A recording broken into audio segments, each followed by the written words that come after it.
यकीनन पिछले 10 दिनों से अडानी ग्रुप की धड़कनें बढ़ी हुई है। हिंडनबर्ग नाम का एक तूफान आता है और गौतम अडानी का पूरा साम्राज्य हिल जाता है।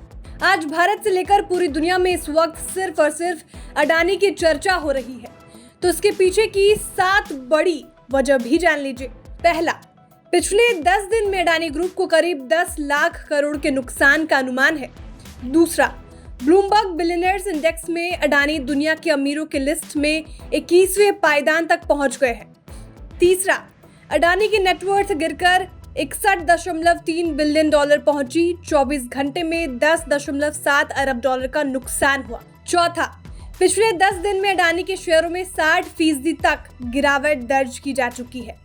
पांचवा, अमेरिका के डाउ जोन्स ने अडानी एंटरप्राइजेस के शेयरों को सस्टेनेबिलिटी इंडेक्स से बाहर करने का ऐलान किया। छठा, एनएसई ने अडानी ग्रुप की 3 कंपनियों को एडिशनल सर्विलांस मार्जिन यानी एएसएम में डाल दिया। सातवां, अमेरिकी रिसर्च फर्म हिंडनबर्ग अब भी अडानी ग्रुप को झटके पर झटका दे रही है। आज हम आपको दिखाएंगे कि आगे अडानी का क्या होने वाला है।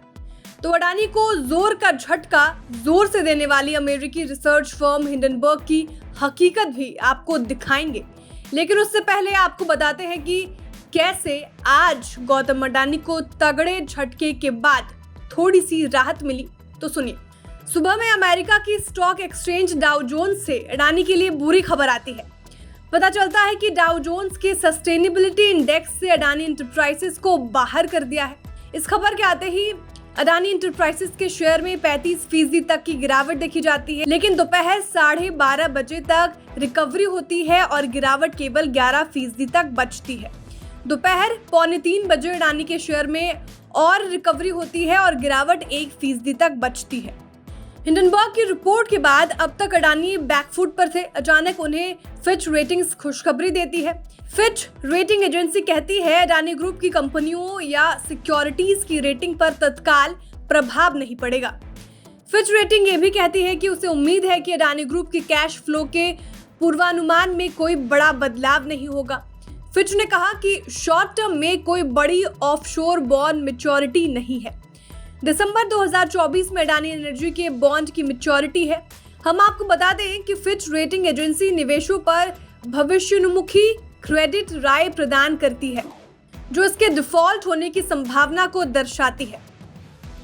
लेकिन बाल की खाल अडानी ग्रुप में पैसा लगाए बैठे निवेशक निकाल रहे हैं। ये निवेशक उस वक्त और डर जाते हैं जब वो हिंडनबर्ग की रिपोर्ट के बाद अडानी के भाव को गिरता हुआ देख रहे हैं, क्योंकि 24 जनवरी को अडानी एंटरप्राइजेस का जो शेयर 3,442 रुपए का था, वो 3 फरवरी को दोपहर 1 बजे 66% तक टूटकर 1,178.45 तक आ गया।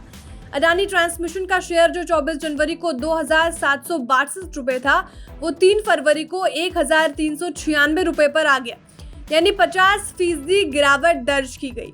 अडानी पोर्ट्स का शेयर भी 24 जनवरी को 751 रुपए के मुकाबले 422 रुपए तक गिरा, यानी 45% की गिरावट दर्ज की गई। सवाल ये है कि जिस तरह से अडानी ग्रुप के शेयर गिरे हैं, क्या उनकी उतनी ही रिकवरी हो पाएगी? क्योंकि लगातार 7 दिन से चल रही गिरावट के बीच अडानी ग्रुप कंपनियों के मार्केट कैप में 10 लाख करोड़ की कमाई आई है। अडानी की इन कंपनियों में एलआईसी ने निवेश किया है, तो एसबीआई यानी स्टेट बैंक ऑफ इंडिया ने इन्हें कर्ज दिया है। ऐसे में एसबीआई और एलआईसी में पैसा लगाने वाले निवेशकों के मन में भी डर बैठ रहा है, क्या उनका पैसा डूब जाएगा?